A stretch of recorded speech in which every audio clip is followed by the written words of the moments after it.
What's up, guys? This is the Tryin. I got another coffee tutorial video. This time is going to be changing out a keg because the keg is kicking on the kegerator and it's not giving you any more cold brew, or it just keeps spitting and sputtering. Spittering? Wow, I guess that's a combined word there. So when that happens, what we're going to want to do first is the nitrogen needs to be turned off. So tighten that all the way. So ours, we tighten it to the right, turns it right off. And then we're going to swap out the keg, and I'll show you that with a different angle here. All right, it's just a drill. I actually don't need to change this keg today, but I wanted to make the video so that you know how to do it. So after I already tightened the nitrogen, turn that off, I am now going to release any extra pressure that's in here. And there's a pin here that is a release valve.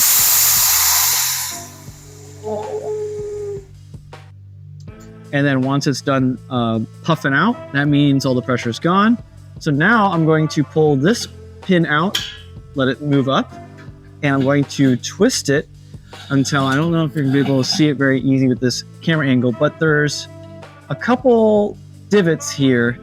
There's a gap from this piece here.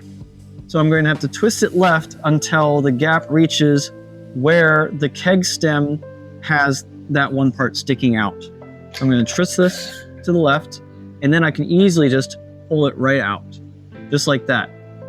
And then if I have the new keg, I would pull it on over.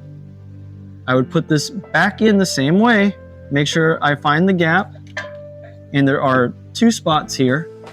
Both of these are sticking out. It's going to be built the same way on each side. I need to set this in there, twist it to the right, make sure I can do that. And if you're having a hard time twisting it to the right, it's probably because maybe you accidentally clicked this part back down. This part still needs to be up during this part. So I'm going to twist it to the right, and it should not be very hard. You don't have to crank it really hard. Just make sure it's a little bit snug. And I'm going to pull this back out and push it down until it clicks into place. Now that it's in place, we're ready to go.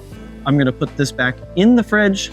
We're going to turn the nitrogen on, and we should be good to go. So just to show you, turning the nitrogen on, turning it left. Oh, it's a little bit difficult for me with left hand. There we go. Sometimes it might make some sound because maybe it needs some extra pressure to go in there. And whenever you change a keg, the other thing that you're going to want to do is you're going to want to grab a small cup, and we're going to just exhaust this just a little bit to make sure that we get any of the air bubbles out, and anything left in that line is taken care of. So about a full cup's worth, just like this. And I'm going to go ahead and dump that, and we'll be good to go for the rest of the line.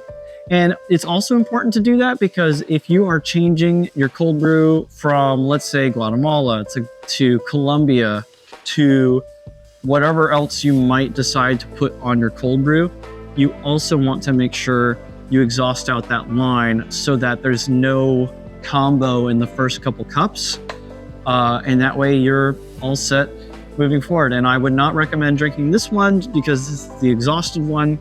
Now, it's probably not a real problem on this one because I didn't actually change the keg, right? But when you actually change the keg, you don't want to use that first batch because that's just getting any of that leftover residue out and getting the new one fully into the line, and then you're good to go. Real quick, just to let you guys know that if you have your own business or your own restaurant that you're going to be using this, I do have a downloadable template of this procedure on my website. I'm going to have it linked down below.